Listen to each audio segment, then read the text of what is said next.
This is Franchise Today, brought to you by FRM Solutions, providers of the best-in-class software solutions for franchise relationship management. Franchise Today is your destination for weekly information, conversations, and interviews with accomplished industry leaders, all of whom share best practices for sustainable growth and sensible franchising. Here now, your host, Stan Friedman, to kick off this week's podcast. Today is Wednesday, December 1st. I'm Stan Friedman, and this is Franchise Today. I hope you all had a great and safe Thanksgiving and enjoyed my reprised interview last week with the legendary Jimmy John Liautaud. For some of you, this was an encore, while for others, newer to the audience, you probably got to catch it for the first time. In either case, this interview presents a different side of Jimmy John, one that's unknown to most, and what a better time to air it than in the season and spirit of Thanksgiving. Today, I present the second installment in my Rising Stars of Franchising series and will feature retired U.S. Army Lieutenant Colonel Paul Huszar, President, CEO, and majority owner of VetCor LLC, a restoration company focused on disaster recovery. What makes VetCor so unique is that their services are offered through a franchised network comprised predominantly of veterans and/or veteran advocates, with their services being delivered by technicians who too are predominantly veterans. This Rising Star series, regularly scheduled for presentation on the second Wednesday of each month, comes to you a week early this time to make way next week for the first of two back-to-back episodes of Franchise Today featuring iconic small business author Michael E. Gerber. Coined by Inc. magazine as the world's #1 small business guru, Michael E. Gerber has authored dozens of small business books, including several editions of the legendary E-Myth, an absolute must-read for anyone in franchising since its initial printing in 1986. In Part 1 next week, we'll look back over the 35-year history of the E-Myth. Then in Part 2 the following week, we'll look ahead to some very exciting news regarding future plans for the E-Myth. 2 weeks back-to-back with Michael E. Gerber and the E-Myth. A big finish to this, our 12th season of Franchise Today. But first, today, I present retired U.S. Army Lieutenant Colonel Paul Huszar, President, CEO, and majority owner of VetCor. When it comes to achievements in both civilian and military life, Paul Huszar sets the bar high. Born and raised in Akron, Ohio, Lieutenant Colonel Huszar earned his bachelor's degree in civil engineering at the United States Military Academy at West Point and his master's in civil engineering at the University of Washington before making the U.S. Army and its Corps of Engineers his career for some 23 years. Today, he joins us to talk about the second chapter in his life as President, CEO, and principal owner of VetCor Services and Franchising. Paul Huszar, right here in 2 minutes or less, this week on Franchise Today.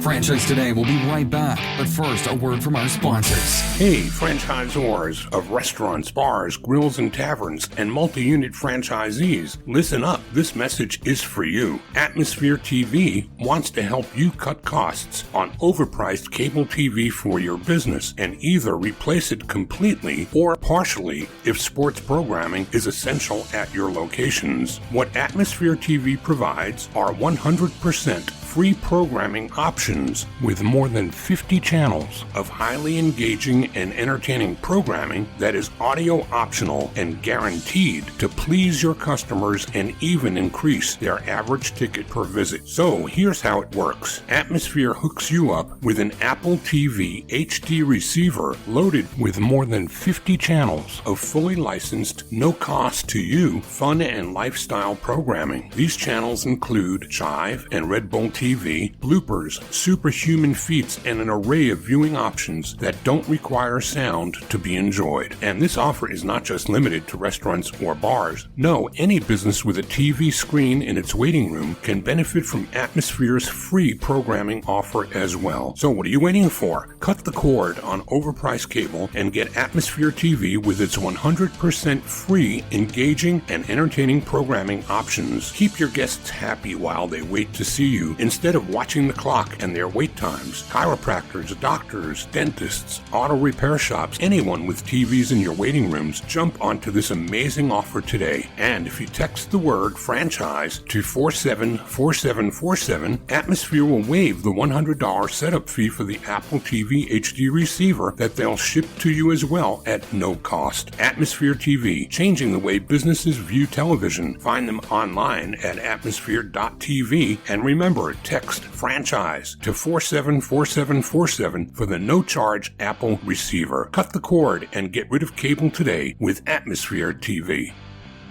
After nearly 24 years in service to our nation, racking up an impressive stack of military awards and decorations, including the Legion of Merit, the Bronze Star Medal with Oak Leaf Cluster, and the Defense Meritorious Service Medal during 4 combat tours in Iraq, 1 unaccompanied tour in Korea, and operational deployments to Thailand, Bolivia, Honduras, Panama, and Haiti, Paul Huszar has embarked upon the next chapter in his life and career. And what better preparation could anyone ask than to transfer those skills, disciplines, and dedication of a career soldier to franchising, where today, as VetCor's CEO, Paul not only brings disaster recovery services to those in need, but delivers those services through a franchise network of veterans and veteran advocates, who in turn hire veterans as well to be their technicians and deliver nothing less than best-in-class service to those they serve. Last week, Jimmy John spoke in part about his family's deep commitment to the military, and specifically he referenced his financial commitments to the Folds of Honor Foundation because he was so impressed with its founder, Major Dan Rooney. Jimmy John went on to say, over the years he has learned to bet on jockeys, not just their horses. Well, I'm going to borrow that expression as it describes exactly how I feel about Paul Huszar as a franchisor. While he is far more early stage than most that I usually feature here, this interview will indicate that this rising star is cut from the same fabric as Major Dan and is doing all the right stuff and is on a great trajectory to long-term sustainable growth for his brand, his clients, his franchisees, and their teams. Paul Huszar, welcome to Franchise Today. Thank you, sir. Appreciate you having me, Stan. Well, you came about in a time that hit the calendar where everybody was thinking of veterans in the last week or two, as they should be doing all year long. But Veterans Day was very much on my mind at about the same time that I learned about VetCor. Why don't you tell us your story about your career? And along the way, we need to learn how franchising discovered you, because as we all know, it's an unintentional way of doing business unless you're born into it. And from the military career that I see, yours is a different track than that. So tell us the story, Paul. Yes, sir. Thanks. And thanks for your passion about veterans as well. So I'm a retired Army officer and really kind of an unintentional retired Army officer. I went to West Point right out of high school. I said I would stay in the Army till I stopped having fun. My first assignment, I got my branch of choice. I got my assignment of choice. I was an engineer and I picked Fort Bragg. So I was jumping out of airplanes and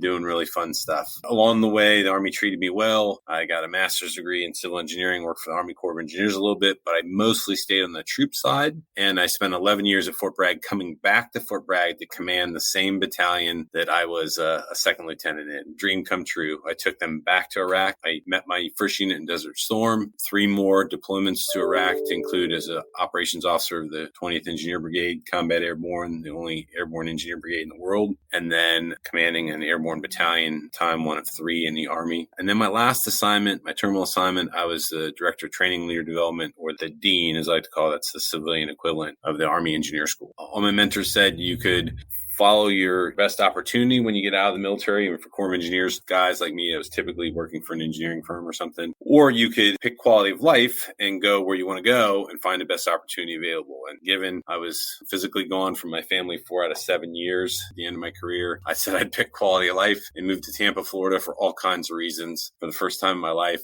I found all the things I was looking for instead of the best of the worst course of action or some shitty military town. So moved here and then looked for opportunities, struggled with finding them until about 6 months into my move down here. I met a gentleman named David Howard. David was the first C-suite level guy who knew kind of what my resume meant, because he was an Army officer for 5 years and then got out and spent 25 years in the insurance industry. And at the time, he was the CEO of forensics engineering company whose clients were insurance companies. He had just gotten hired, and this was in October of 2013. November 2013, Veterans Day, he launched VetCor, unknown to me, me. A week later, he calls me in for an interview because he got my resume as a result of him leading this forensics engineering company and my background as a licensed professional engineer. So he starts telling me about what he's doing. He's trying to vertically integrate other service offerings to insurance carrier clients because their revenue from forensics engineering was waning. The sinkhole business was kind of on decline in Florida because of some legislation. And I thought I was interviewing for an engineering management position. And he says, hey, I'd like you to be the president of VetCor and start and run the company, a restoration company that would primarily hire veterans. And that would be the differentiator because, we show up fit, polite, on time, treat people with dignity and respect and that kind of stuff. So as an aside, my last assignment in the Army trying to help credential young soldiers, sailors, airmen, Marines who were engineers, plumbers, carpenters, electricians, firefighters, divers, heavy equipment operators, which one would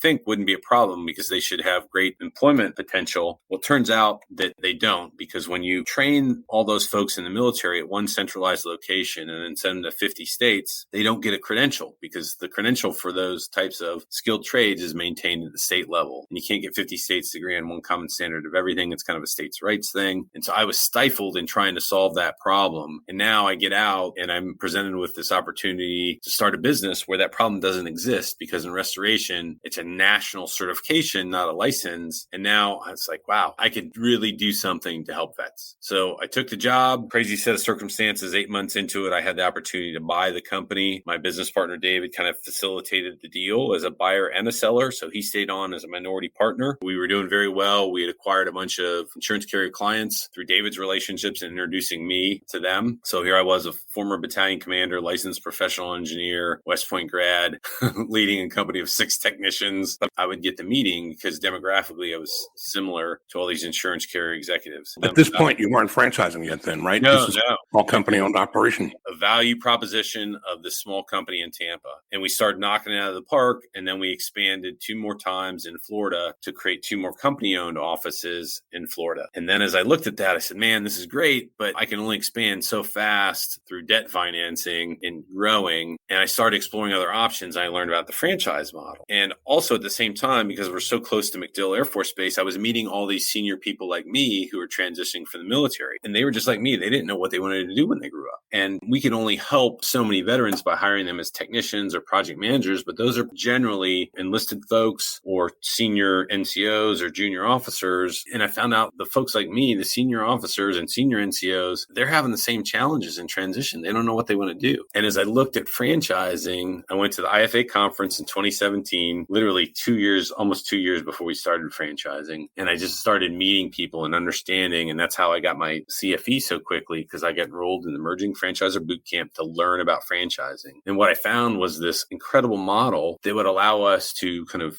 target opportunities, business ownership opportunities for senior people, mostly senior people getting out of the military, who then in turn were only going to hire more veterans because they saw the value proposition in that and they knew kind of what our brand represented. And that's how, as we kind of just dipstick that and started looking at that, and that's how we figured it out. I'll also add that as I studied franchising as a model, I've learned that, in my opinion, the 3 critical things to franchising is training, standardizing, and replicating. And you know any institutions that have a great reputation for training, standardizing, and replicating? So as we went from becoming a restoration company to now being a franchising company, I believe it played to our strengths, and it's shown. And now we're at the point we've been franchising just over 2 years. We have 11 units, 27 territories, 6 in Florida, 2 in Texas, 1 in New York, 1 in Georgia, 1 in Virginia, getting ready to award 1 in Kentucky and 1 in Ohio. Need I ask how all of them are doing? They're doing very well. The really cool thing about this also is not only do they do well in their own, because the quality of our franchisees, frankly, are just head and shoulders above the rest. They're all veterans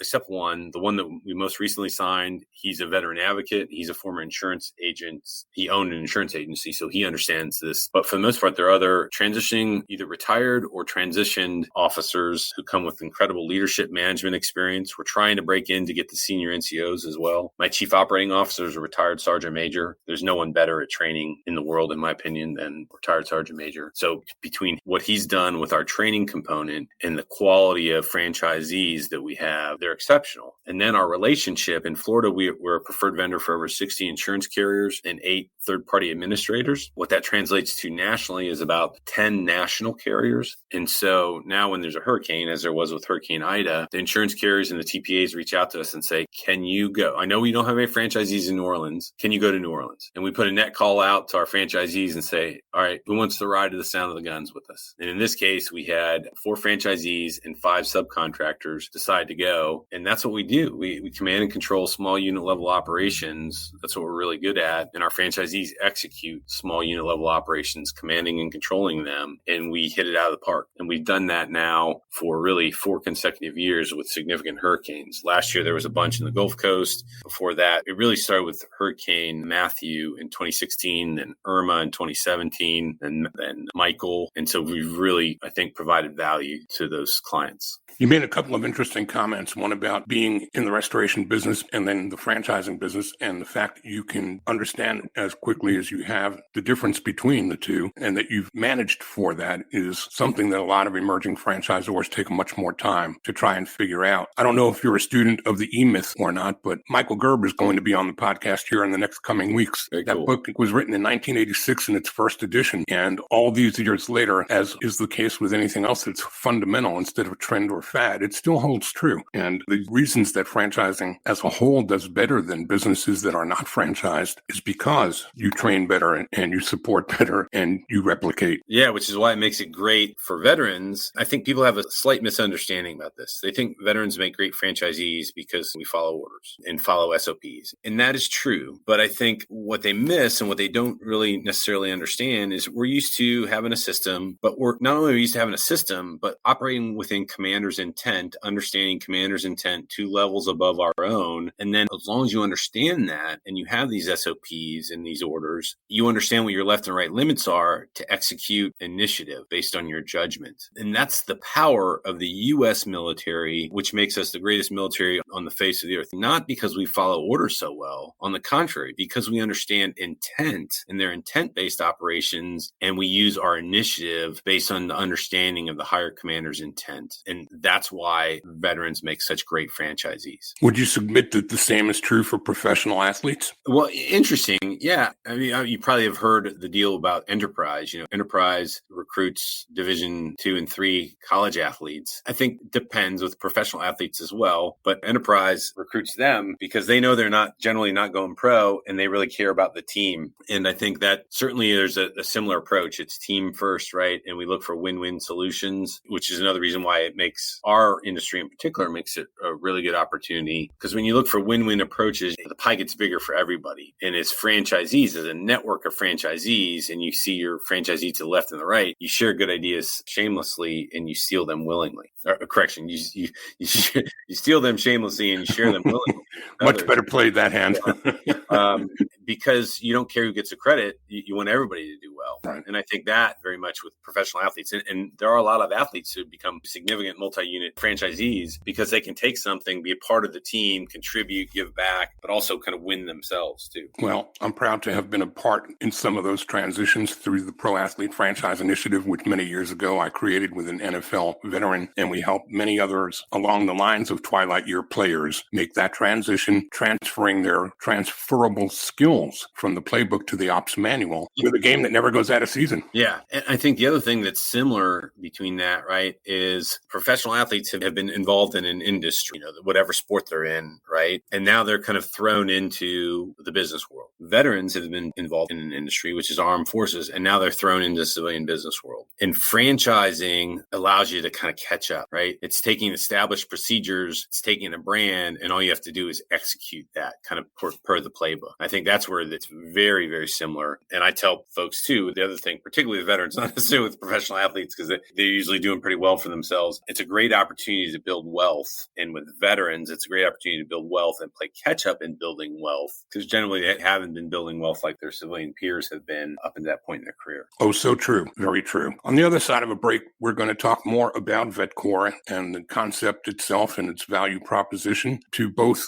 the consumers who you serve as well as those who join you as franchisees. But going into the break, just curious about how you determined who to serve you in your quest for education as you became interested in the franchise business model and had to do probably a fair amount in addition to getting your CFE, which is no small feat in so short a time, but also to learning about how best to go about franchising, how best to produce an FDD, who is the best attorney, and other vendors to put by your side. How did that roll out for you? Yeah, well, I got connected with a fellow West Point graduate who was a multi-unit franchisee here in Tampa, and she's become a good friend of mine. And I said, help me understand this, et cetera. And she was going to a Franchise Action Network fan meeting here in Tampa. And a friend of hers, who was a prominent franchise attorney, was coming into town to speak at that event. And so she said, hey, you want to meet this guy and meet for coffee? He's a really great guy. And so I did. And so for an hour's worth of coffee, he listened to what our brand was, our brand promise was. He's like, oh my God, this is a great concept. And I started scribbling several pages of notes. He's like, okay, here's what you need to do. Establish a holding company with a franchise company, a logistics company, IP company, blah, blah, blah, blah, et cetera. He says, now, if you're really interested in this, you need to join the IFA. When you join the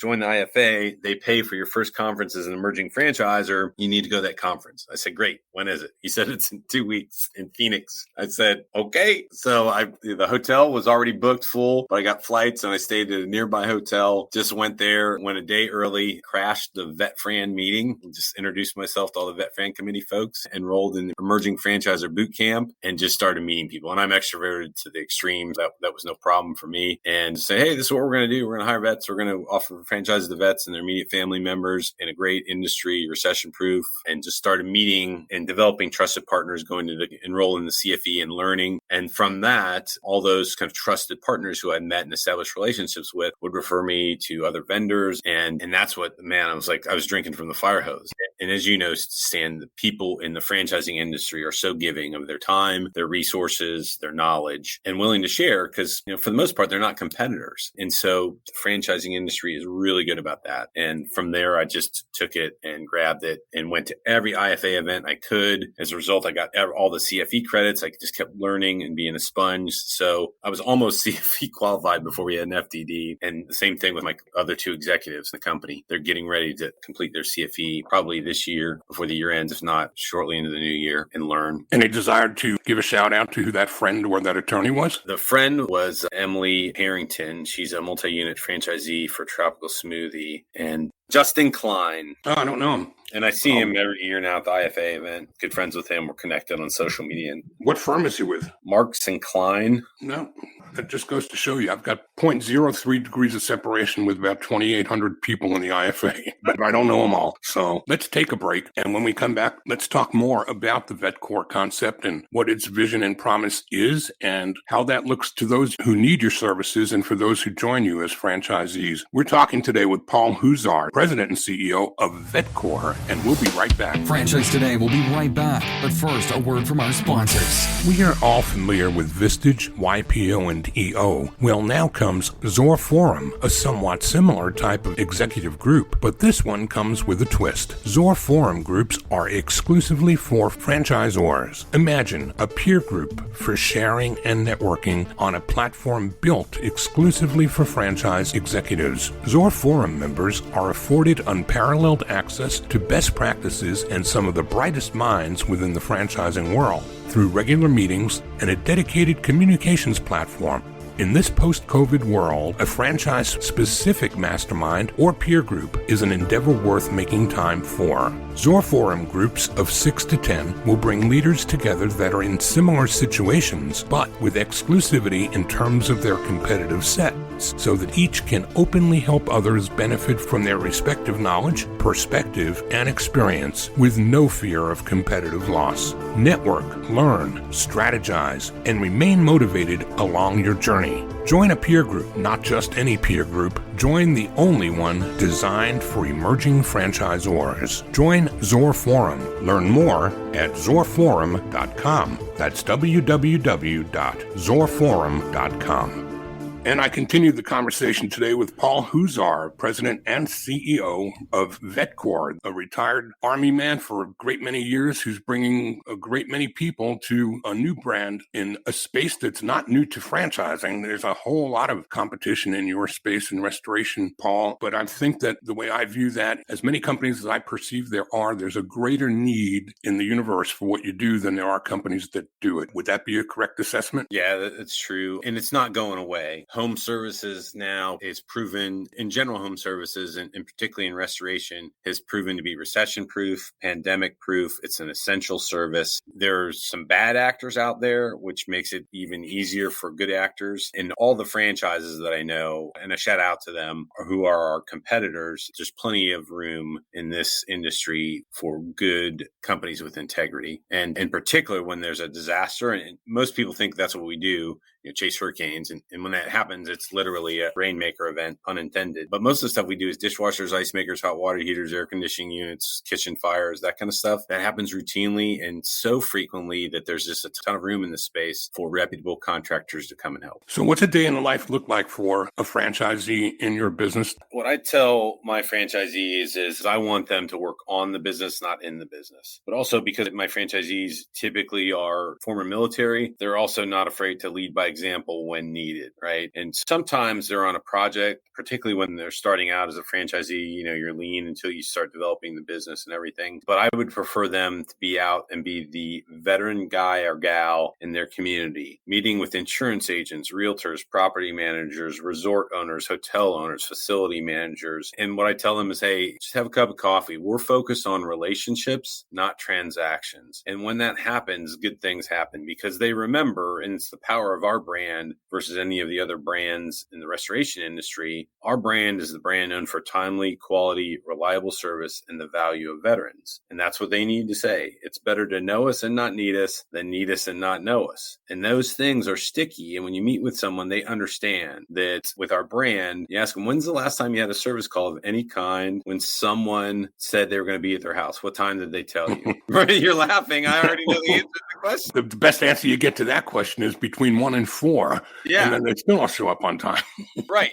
And they don't call in advance, right? And so when we teach our franchisees to kind of have those relationships, not transactions, and talk to people and ask that question, you know what the answer is, right? And then you say, okay, but with VetCor, we primarily hire veterans and early is on time and on time is late. People understand that. That resonates. That's the power of this brand, right? And so they're like, wow, gosh. And so then when that technician or that project manager show up and they say, hey, we need you here at 8:00, and they show up at 8:00, they actually show up 5 minutes early, circle around. So at 8:00, the doorbell rings right on the money. You can screw up 10 more things later that day. But because you showed up on time with a collared shirt, called them sir, called them ma'am, wiped your shoes off before you went in. And I'm not suggesting that we want to, but that helps set the tone. And particularly in our industry where people are kind of frazzled because they weren't expecting their ice maker to dump 2 inches of water in their kitchen in the middle of the night. That may not be a hurricane hitting the East Coast, but it certainly is a disaster in that person's home. And then when the cavalry arrives, the veteran, right, who has this reputation of helping people in their time of need, and the reputation of the U.S. military kind of goes along with that, you set them at ease. And you say to them by showing up on time that their time is more valuable than yours, the customers, right? What does that say when somebody gives you a 4-hour window, they don't show up within that 4-hour window? That means the technician's time is more valuable than the customers because they can wait around for 4 hours for you to show up. And so those things I think resonate. And that's what I want our franchisees to do is go out and talk to people and explain that to them. And when that happens, I believe they're not really marketing, right? I mean, they are, but they're not really doing that. What they're doing is telling stories. And it's far more easier for veterans to tell those stories because they understand it. They've lived it their adult lives in their military service. Or if they're advocates, they understand that aspect of it. Then they're not selling and they don't feel dirty about it. They're just representing their brand, right? I think the old saying that I share with so many of my guests is applicable here too. And that is that people don't remember what you say as much as they remember how you make them feel. Yeah. And if your veterans are going out with those kinds of conversations, you're going to make people feel that you're worthy of their trust. And that's what they're going to remember.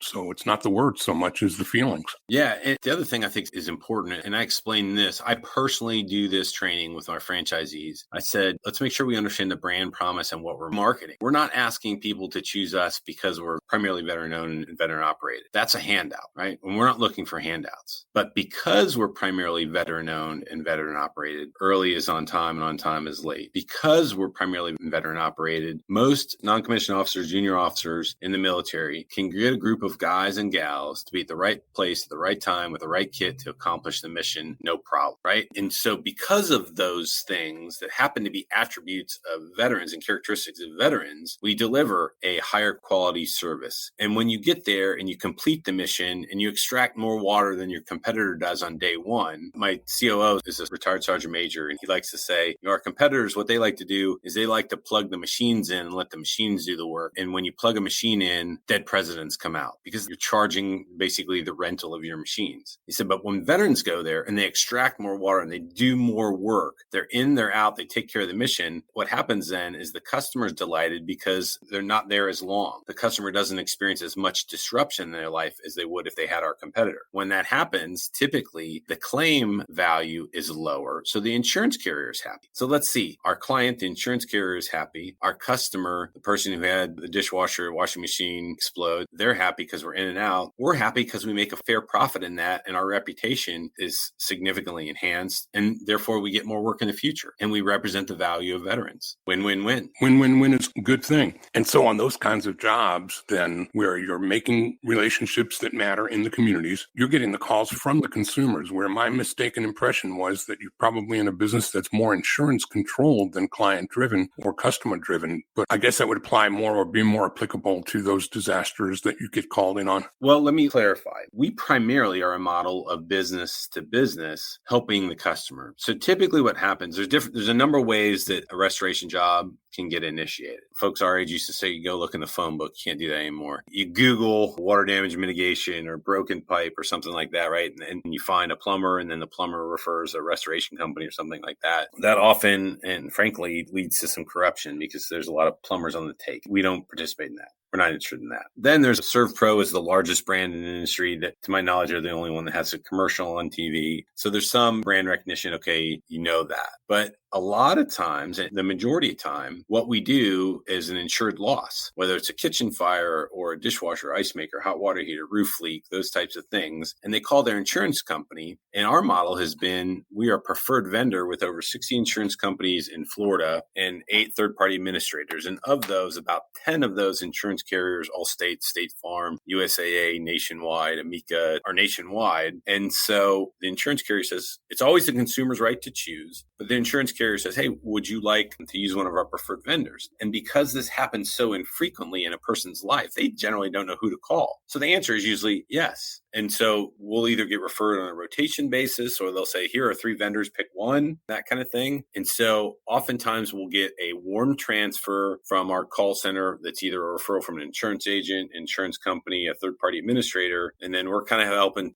talk the consumer off the ledge. And from that point forward, after that connection is made, we're working for the customer, who's the consumer, on behalf of our client, who's the insurance carrier or the third-party administrator. And so that's the piece that's a really good relationship, because it's win-win-win. And the insurance carriers and TPAs want to try and keep it to preferred vendors because they vet them. They know that we're licensed, we're insured, we have the correct insurance, we have the correct credentials, training credentials, et cetera. And we're typically saving them money. When we save them money, it's actually good policy, because you and I and everybody else out there listening to this podcast are paying an insurance policy premium. And the lower they can keep their loss rates, the lower they keep the premium. So it's good for everybody. Back to the win-win-win. Yep. Let's talk about the recruitment side of the business. Obviously, you've got a unique value proposition for veterans. You did say you've got one franchisee who's not veteran, but a veteran advocate. So what are the criteria and where do you go to find your recruits? Yeah. So our policy is we hire and recruit as franchisees, veterans and those who share similar values. Got to want to help our nation's heroes find sustainable, meaningful employment opportunities and career opportunities. And here's our biggest criteria. We got to find people that are in the sweet spot. And the sweet spot is the intersection of four things. What do you love doing? What the world needs? What you can be paid for? And what you're good at.